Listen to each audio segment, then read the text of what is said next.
World top rankings ఉన్న యూనివర్సిటీస్లో ఎలాంటి IELTS రాయకుండా ఫ్రీ ఎడ్యుకేషన్ అండ్ స్కాలర్షిప్ అందుకోవాలంటే కాంటాక్ట్ విదేశ్ కన్సల్ట్స్. నమస్తే, వెల్కమ్ టు ఐ డ్రీమ్. నేను మహేశ్వరి.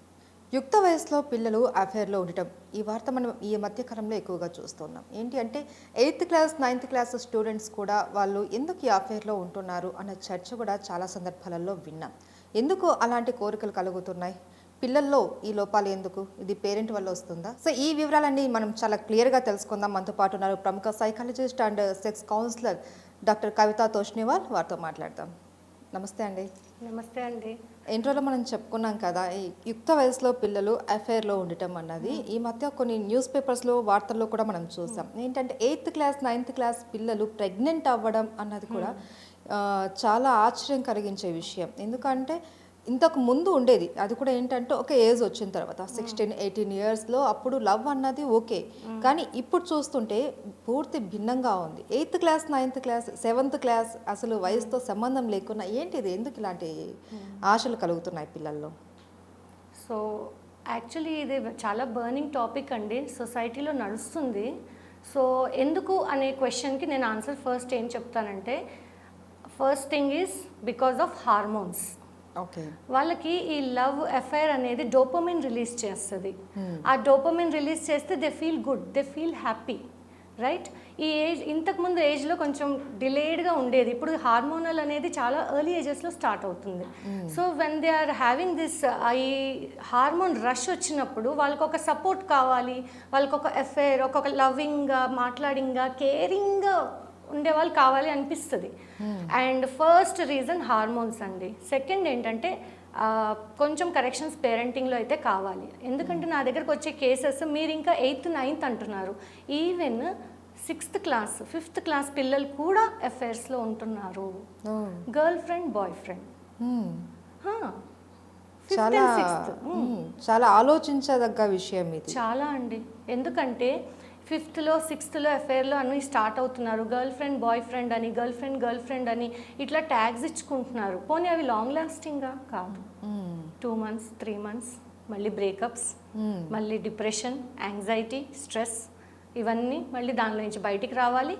ఇది ఒక లూప్లోకి వెళ్ళిపోతున్నారు పిల్లలు. ఇప్పుడు జనరేషన్ మొత్తం లూప్లో తిరుగుతుంది. సో దీనికి ఫస్ట్ రీజన్ హార్మోన్. సెకండ్ ఏంటంటే కొంచెం మనము ఇంట్లో ఇంచే వాళ్ళకి మంచి ఎన్వైరన్మెంట్ ఇవ్వాలి. ఐఎమ్ నాట్ సేయింగ్ పేరెంట్స్ మంచి ఎన్వైరన్మెంట్ ఇవ్వట్లేదు అనట్లేదు, కానీ కొంచెం డిఫరెంట్గా ఆలోచన ఉండి ఇవ్వాలి. చిన్నప్పటి నుంచే వాళ్ళతో కొంచెం ఫ్రెండ్లీగా మూవ్ అవ్వాలి.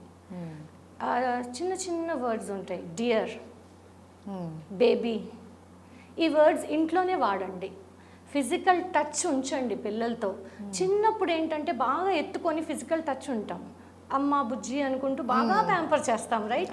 కొంచెం వాళ్ళు ఒక ఏజ్ వస్తుంది 5-6 years, కొంచెం వాళ్ళు వెయిట్ పెరుగుతారు అని, కానీ ఒక గ్యాప్ వస్తుంది పేరెంట్స్కి పిల్లలకి, gap in the sense physical టచ్కి. సో అది వద్దు అంట నేను. ఎందుకంటే వీళ్ళకి ఆ ఫిజికల్ టచ్ కొంచెం జస్ట్ అలా హ్యాండ్ టచ్ అయినా ఫీలింగ్స్ వస్తున్నాయి. అదేదో ఇంట్లోనే మనం బాగా కొంచెం ఫిజికల్గా నీట్గా దగ్గర పెట్టుకొని కూర్చొని భుజం మీద చేయి వేసి డియర్ అని మాట్లాడి, అట్లా కాదు. డియర్, ఐ లవ్ యూ అన్న వర్డ్ పేరెంట్ అండ్ చైల్డ్ మధ్యలో ఉండాలి ఇంట్లో. ఎంతమంది పేరెంట్స్ ఐ లవ్ యూ చెప్తున్నారు పిల్లలకి? చాలా తక్కువ. అసలు స్పెండ్ చేసే టైం లేకుండా ఉంది కదా. స్పెండ్ చేసే టైం అంటే ఇప్పుడున్న కమిట్మెంట్స్కి నేను హోల్ డే స్పెండ్ చేయమని చెప్పను. అట్లీస్ట్ ఒక 1/2 hour to 45 minutes per day each day. Quality time, not quantity time. ఆ క్వాలిటీ టైంలో కూర్చొని చక్కగా ఓపెన్గా మాట్లాడండి పిల్లలతో.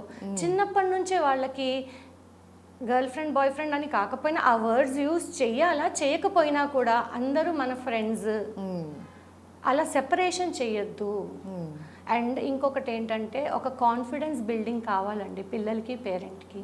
ఒకవేళ వాళ్ళు ఎక్కడన్నా అట్రాక్ట్ అవుతుంటే స్కూల్లో కానీ, ట్యూషన్స్లో కానీ, బయట కానీ, ఈవెన్ ఫ్యామిలీ మెంబర్స్లో కానీ, don't avoid that family members. ఎందుకంటే ఫ్యామిలీస్ కలుస్తారు, కజిన్స్ ఉంటారు, వాళ్ళకి తెలియదు, అక్కడ కూడా అఫైర్స్ స్టార్ట్ అయిపోతున్నాయి. సో అది ఓపెన్గా మాట్లాడండి, ఫ్రెండ్స్గా ఉండాలి, బ్యారియర్స్ నేర్పించండి పేరెంట్స్. పిల్లలకి ఒకలాంటి కనెక్షన్ ఇవ్వద్దు, ఇంట్లోనే ఇవ్వండి. వాళ్ళు బయట ఫీల్ అవుతుంది మీ దగ్గరకు వచ్చి ఓపెన్గా చెప్పినప్పుడు కోప్పడద్దు, మీరు ప్యానిక్ అవ్వద్దు. ఓ ఇది కామనే, ఇది కామనే అని జస్ట్ లైట్ తీసుకోండి. లైట్ తీసుకోవాలి అండ్ వాళ్ళకి చెప్పే విధంగా కూడా మనం అప్పుడు చెప్పాలి. చెప్పద్దు. చెప్పొద్దు. That's the trick. ఓకే. వాళ్ళు ఓపెన్గా మాట్లాడినప్పుడు వాళ్ళని వ్యాలిడేట్ చేయవద్దు, అనలైజ్ చేయవద్దు, వినండి. కానీ అప్పుడు వాళ్ళకి అది తప్పు అని ఎట్లా అర్థమవుతుంది పేరెంట్ చెప్పకపోతే? చెప్పాలి పేరెంట్, కానీ వాళ్ళు మాట్లాడినప్పుడు చెప్పొద్దు అంటున్నా. ఓకే. పేషెన్స్గా కళ్ళల్లో కళ్ళు పెట్టి మాట్లాడండి, భయంతో మాట్లాడొద్దు. అమ్మో నా పిల్లలు ఏదో ఎఫ్ఐఆర్లోకి వెళ్ళిపోతున్నారు, ఎవరో నచ్చేసారంట వీళ్ళకి, వద్దు. ఆ ఎగ్జైట్మెంట్ చూపించొద్దు. ఆహా ఓకే అట్లా ఇవ్వండి, జస్ట్ స్మాల్ సైన్స్. దాని తర్వాత ఏం చేయాలి, ఆ టాపిక్ని అక్కడే వదిలేసేయండి. ఆఫ్టర్ సమ్ టైం మేబీ ఒక రోజు గ్యాప్ ఇవ్వండి. మీ కనెక్టివిటీని బట్టి, కంపాటబిలిటీని బట్టి టైం గ్యాప్ తీసుకోండి.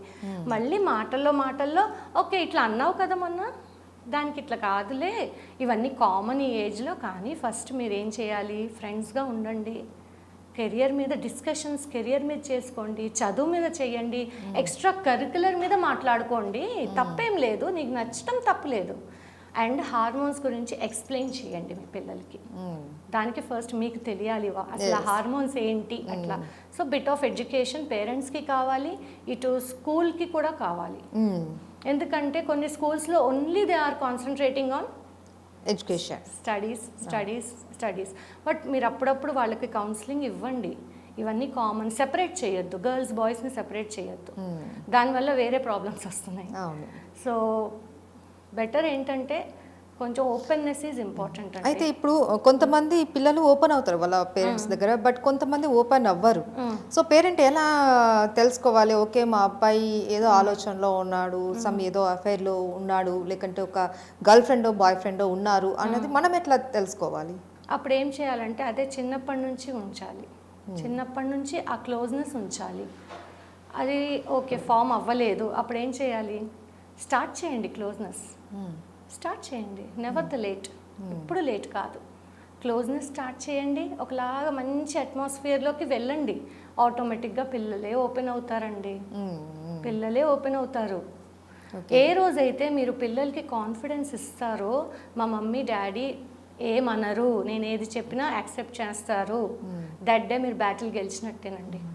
అండ్ మేడం ఇంకొక డౌట్ ఏంటంటే, వీళ్ళు ఇప్పుడు ప్రజెంట్ ఎవరైతే మీరు చెప్తున్నారో మీ దగ్గరకు వచ్చాయి కొన్ని కేసెస్ అనేసి అన్నారు కదా, వాళ్ళ మానసిక స్థితి ఎలా ఉంటుంది? వన్స్ ఒకవేళ ఇది తప్పు ఇలా ఉండకూడదు, మీరు చెప్పిన విధంగా పేరెంట్ కావచ్చు, స్కూల్లో కావచ్చు, మీరు కావచ్చు, ఒక కౌన్సిలింగ్ అయిన తర్వాత వాళ్ళ మైండ్ సెట్ ఎలా మారుతుంది? తర్వాత వాళ్ళు ఏమైనా ప్రెజర్ ఫీల్ అవుతారా దాని నుంచి బయట రావడానికి? ఫస్ట్ ఆఫ్ ఆల్ నేను ఇది తప్పు అని చెప్పొద్దు. మీరు చేస్తుంది తప్పు అని పాయింట్అవుట్ చేయొద్దు.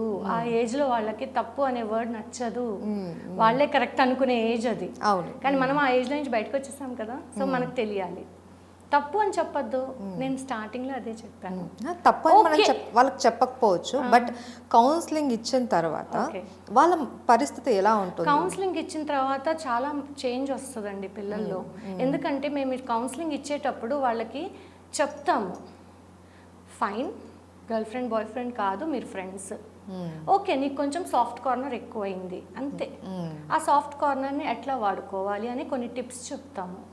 మా దగ్గరకు వస్తే కొన్ని టిప్స్ చెప్తాము, వాళ్ళకి కెరియర్ మీద వాళ్ళకి ఫోకస్ వచ్చేటట్టు వాళ్ళని మౌల్డ్ చేస్తాం. అలాంగ్ విత్ ఫ్రెండ్షిప్ కెరియర్ కూడా ఇంపార్టెంట్ అనే మౌల్డింగ్ రావాలి ఇక్కడ. ఏంటంటే బేసిక్గా సొసైటీలో ఎట్లుందంటే 10th వచ్చేదాకా కెరియర్ మీద ఫోకస్ ఉండట్లేదండి. అప్పటి నుంచి పేరెంట్స్ కెరియర్ కెరియర్ కెరియర్ అని వాడుతున్నారు. చిన్నప్పటి నుంచి ఎక్స్ప్లెయిన్ చేయండి, కొన్ని స్ట్రీమ్స్ ఎక్స్ప్లెయిన్ చేయండి, ఇలా చదివితే ఇట్లా ఉంటుంది, బిజినెస్ ఇట్లా ఉంటుంది. Open communication is important on everything. Dining టేబుల్లో కూర్చున్నప్పుడు టీవీ చూడొద్దు, డిస్కషన్ చేసుకోండి. Discussion, I'm saying discussion, not only talking. మీరు ఒక పాయింట్ చెప్పి వదిలేయండి, వెయిట్ చేయండి పిల్లల దగ్గర నుంచి వచ్చే ఆన్సర్, పిల్లల దగ్గర నుంచి వచ్చే క్వశ్చన్స్. ఏ రోజైతే పిల్లలు మనల్ని చాలా క్వశ్చన్స్ వేస్తారో ఆ రోజే మనం బాగా పేరెంటింగ్లో ఉన్నట్టు. ఓకే. అదే పిల్లలు క్వశ్చన్ చేయట్లేదు అనుకోండి, అక్కడ కొంచెం ప్రాబ్లం ఉన్నట్టే, పిల్లలు నెగ్లెక్ట్ కనిపిస్తుంది అక్కడ. పేరెంట్ నెగ్లెక్ట్ అంటే మళ్ళీ ప్రాబ్లం అవుతుంది. కొంతమందికి తెలియదు అండ్ కదండి. కొంతమంది పేరెంట్స్ చదువుకున్న వాళ్ళు కాకపోవచ్చు, అంత అందరికీ అందుకే నేను వెరీ క్లియర్గా చెప్తున్నాను, ఓపెన్ స్కూల్లో డిస్కషన్. కూడా ఉండాలి. స్కూల్లో కూడా ఉండాలండి. మాక్సిమం టైం స్కూల్లోనే కదా పిల్లలు ఉండేది. అవును, దీనికంటూ ఒక పీరియడ్ ఉండాలి, లేకంటే ఒక టైం వాళ్ళు కేటాయించాలి. వీక్లీ వన్స్ అండి, వీక్లీ వన్స్ వీక్లీ వన్స్ కొన్ని యాక్టివిటీస్ ఉంటాయి మా దగ్గర. యాక్టివిటీస్ చేపిస్తాం పిల్లలతో. స్కూల్స్కి వెళ్తాము, కొన్ని స్కూల్స్ పిలుస్తారు అనమాట, వీక్లీ వన్స్ ఇట్లా రండి, 6th క్లాస్ పిల్లలకి, 7th క్లాస్ పిల్లలకి ఆ ఏజ్కి తగ్గట్టు యాక్టివిటీస్ చేపిస్తాం. అండ్ హార్మోనల్ ఇంబ్యాలెన్స్ వల్ల కూడా ఇలా అవుతుంది అని అన్నారు కదా, కొన్ని రకాల హార్మోన్స్ వల్ల హార్మోన్స్ రష్ ఉంటుంది, రష్ అన్నారు కదా, మరి దాన్ని కంట్రోల్ చేసుకోవడానికి మీరు ఎలాంటి టిప్స్ చెప్తారు? హ్యాపీనెస్ ఇంట్లో ఇవ్వండి మ్యాక్సిమం. అంతే, హ్యాపీ హార్మోన్ అనేది వాళ్ళు బయట వెతుక్కుంటున్నారు, అది ఇంట్లో క్రియేట్ చేయండి. ఓన్లీ సొల్యూషన్ ఈజ్ ఇంట్లో క్రియేట్ చేయండి. ఒకవేళ అలా చేయలేకపోతే అట్లీస్ట్ ఒక కౌన్సిలర్ హెల్ప్ అయితే అవసరం. ఎందుకో చెప్పనా, ఇప్పుడేమో ఎఫ్ఐఆర్లు అంటున్నారా, 6th లో 7th లో ఒక ఎఫ్ఐఆర్, 9th లో ఒక ఎఫ్ఐఆర్, 10th లో ఒక ఎఫ్ఐఆర్, అంటే ఎన్ని ఎఫ్ఐఆర్లు వచ్చినాయి?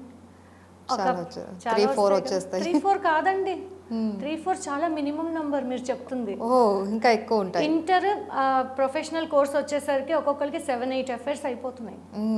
సో ఇట్లా కౌంట్ చేసుకుంటా వెళ్తే once they come to 25 years or 25 years వేసుకోండి, అప్పుడు ప్రాపర్ రిలేషన్షిప్ ఫామ్ అవుతుంది. అకార్డింగ్ టు సైకాలజీ 24 years దాకా హ్యూమన్ బీయింగ్ ఏంటంటే డెసిషన్ మేకింగ్ రాదంటారు, according to our psychology. So ఆ తర్వాత ఎప్పుడైతే పర్ఫెక్ట్ ఎఫ్ఐఆర్ అయిపోతుంది చూడండి, అప్పుడు డిస్కస్ చేసుకుంటారు వాళ్ళిద్దరు. చిన్నప్పటి నుంచి విషయాలు మాట్లాడుకుంటారు, అక్కడ గొడవలు స్టార్ట్ అవుతాయి. అక్కడ నాకు 7th లో ఇట్లా, 6th లో ఇట్లా, 2nd లో ఇట్లా, 4th లో ఇట్లా అని వస్తుంది. అప్పుడు అమ్మ, సో ఫస్ట్ ఆఫ్ ఆల్ వేరే వాళ్ళతో డిస్కషన్ వదిలేయండి, మనకి సెల్ఫ్ ఎట్లుంటుంది, అవును, ఏంటి నేను ఇంతమందిని మార్చానా లైఫ్లో, మనకి ఎట్లాంటి ట్యాగ్ పడుతుంది, అదొకటి ఆలోచించాల్సిన పాయింట్. పేరెంట్స్ ప్లీజ్ మీరు ఇది ఎక్స్ప్లెయిన్ చేయండి, don't go in to relationships. ఎందుకంటే ఇది ఏజ్, కెరియర్ మీద కాన్సన్ట్రేట్ చేయాలి, ఎక్స్ట్రా కరికులర్ మీద కాన్సన్ట్రేట్ చేయండి. నేనైతే చాలా ప్రెషరైజ్ చేస్తాను, ఎక్స్ట్రా కరికులర్ పెట్టండి పిల్లలకి, along with studies. It's very important. ఎప్పుడైతే మీరు పిల్లల్ని టెక్నికల్గా బిజీ చేస్తారో వీటికి టైం ఉండదండి. టెక్నికల్గా బిజీ చేయండి, ఏదో తీసుకెళ్ళాము క్లాస్కి పడేసాము అన్నట్టు కాదు. ఆ క్లాస్లో ఏం జరిగింది, discussion, again discussion. Every point has to be discussed, అవును, not validated, discussed. Quality time, quantity time, quality and quantity. మీకున్న టైంలోనే క్వాలిటీ ఇవ్వండి. అదే మీరు హాలిడే టైం ఉంటుంది కదా, సినిమాకి వెళ్తున్నారు, అన్ని చోట్లకి వెళ్తున్నారు, అక్కడ ఏం చేస్తున్నారు, సినిమా కంటే మీరు మాట్లాడుకోలేరు, అవునా? అవును. గుడికి వెళ్తారు కదా, అక్కడ ఏం చేస్తారు, కూర్చొని వాళ్ళని వీళ్ళని చూసే కంటే మీరు మాట్లాడుకోండి. పిల్లలకి ఎక్స్ప్లెయిన్ చేయండి. అరే లైఫ్లో ఇంతమంది ఆల్రెడీ అఫైర్స్లో ఉండే పిల్లలకి ఎక్స్ప్లెయిన్ చేసే విధానం చెప్తున్నానండి. ఓకే, మీకు ఇంతమంది అఫైర్స్ ఉన్నారు, రేపన్న రోజు మీరు మిమ్మల్ని మీరే ప్రశ్నించుకోవాలి, అయ్యో ఎందుకు నేను ఇంతమందిని ఫాలో అయ్యానని మీకే షేమ్ వస్తుంది. అది రియలైజేషన్ ఇవ్వాలి. అండ్ ఏజ్కి తగ్గట్టు మాట్లాడండి పిల్లలతో, ఫ్రెండ్లీగా మూవ్ అవ్వండి. సో నా ప్రకారం అయితే గర్ల్స్కి ఫస్ట్ బాయ్ ఫ్రెండ్ ఫాదరేనండి, బాయ్స్కి first girl friend mother. So form చేయండి, ఆ రిలేషన్షిప్ ఫామ్ చేయండి. Every time I pressurise on relationship forming. చిన్నప్పటి నుంచి అండి, బేబీగా ఉన్నప్పటి నుంచే, కొంచెం అండర్స్టాండింగ్ ఉన్నప్పటి నుంచే స్టార్ట్ చేయండి. Okay, right. Thank you so much madam. Thank you అండి.